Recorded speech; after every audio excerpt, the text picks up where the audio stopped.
Basically, it started on a farm in England. I was raised on a farm in England in a beautiful organic setting with goats and ducks and organic food, isolated from the town, surrounded by nature and farmlands and woods and canals.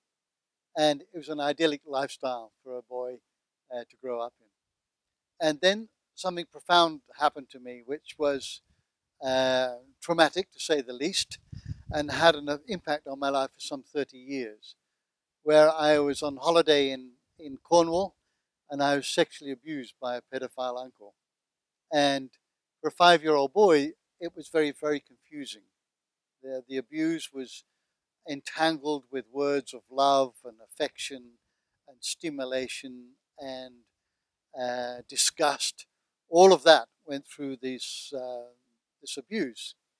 And it was buried deeply in my psyche. For years, it was buried in my psyche. And it operated like a hypnotic command.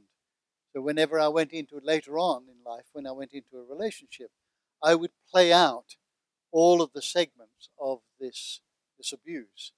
And it was horrific. We moved from England and we arrived in Australia as migrants. Beautiful climate in Perth and WA, lovely beaches, good weather, barbecues, teenage surfing. I was a mad keen on motor racing. I actually developed a couple of Mini Coopers and raced them. And it was a fabulous teenage life, chasing girls, drinking beer, and exploring life to its fullest. That came to an abrupt halt when I turned 20 and had to register for national service. The Vietnam War was on, and as a 20-year-old, I had to register, and my name came out of the barrel. It was a lottery, the only lottery I've ever won in my life. And that sent me to Vietnam, a horrific experience, witnessing and participating in man's inhumanity to man. So there I'd come from this idyllic, beautiful, loving family, a very peaceful family. Both my parents were pacifists.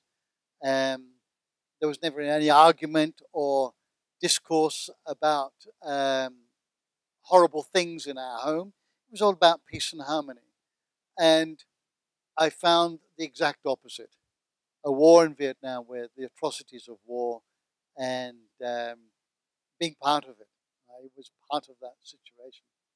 I had married a sweetheart and we'd spent 5 weeks together on honeymoon, and then I found myself in this war zone. I struggled with the conflict of hate and war and violence as opposed to what I'd experienced most of my life. And it was a struggle. I was a section commander. I had the responsibility for about 15 men, keeping them alive as well as myself. And after about 9 months, I received what is affectionately called a Dear John letter from my wife, which saying she had left me and gone off somewhere with another man. And to this day, I never saw her again. She disappeared out of my life.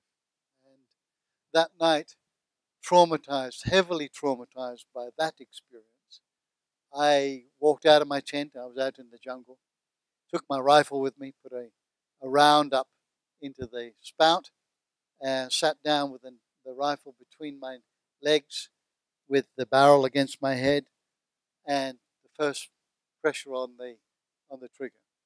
And I pressed the trigger to a point where I needed about 2 millimeters to blow away my misery. That's how far south I got. That's how far depressed, disillusioned, just with no real concept of what I could do. The mind was just so agitated that I felt this was the way out. This was the way of stopping the pain. This was the way of stopping the suffering.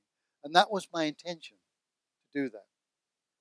And fortuitously, a friend of mine came out of the tent, and it was a brilliant moonlit night.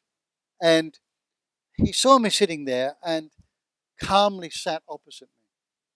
Didn't freak out, just saw what was transpiring in front of him and just sat there calmly. And then just calmly looked me in the eye and said, "How long have you been there?"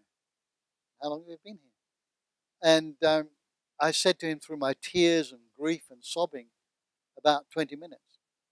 And he reached over calmly, ejected the bullet, put the rifle down. And he said to me, I know you, Pursell. If you were going to do this, you'd have done it 20 minutes ago. I was a section commander. I was in control of my life and the people. And he saw that I was not being the usual forthright and in control of my life. And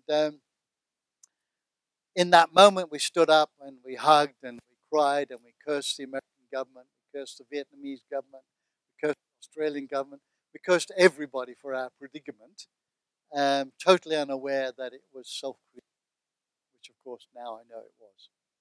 So that they were two main catalysts in my life, which served as a wake-up call. For about 3 days afterwards, sleepless nights, going through this scenario over and over again, going through my loss, grieving the loss of my wife, grieving the pain and suffering of war, it came to me that I'm a 20-year-old kid. I'm still wet behind the ears. What do I know about life? Here I am contemplating ending my life, and I know nothing about it. So I made a conscious effort. I should really find out about life first, and then if I don't like it, then I can do something about it. But let's not snuff it out on the process of unknowing.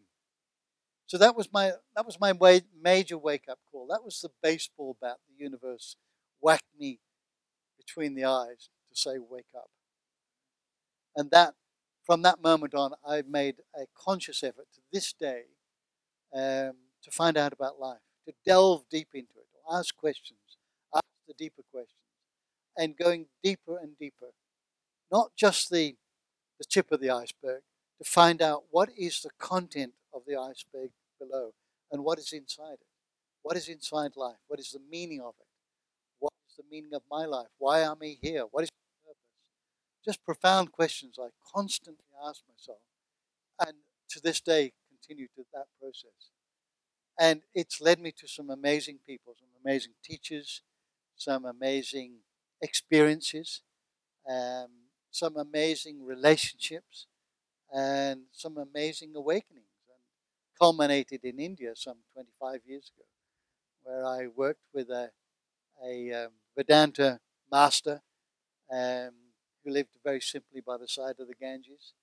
And after a long time, the process was probably over 3 years, he said, "You're ready." And that I had no idea what I was ready for, but in the moments that followed, he passed a transmission on, which is from a long lineage of Vedanta masters, and he passed that gift to me. And from that point forward, 25 years ago, my whole life is about being of service and giving back that gift, that extraordinary gift it is, yes, to help others find that same peace and tranquility and authenticity within themselves. And so my life is now filled with running retreats and life coaching and passing on that gift. So that was the both the positive and the negative, you want to call it, the highs and the lows. And I moved from, instead of going from the peaks and down to the valleys and troughs of high and low, conscious and unconscious, over the years I've managed to level that out. They still exist, but my perception of them is vastly different. I see the duality in everything, but I also see that the duality is encapsulated, like the yin-yang symbol, within both sides of the duality are encapsulated in the whole. And I see the whole in everything and see it for what it is.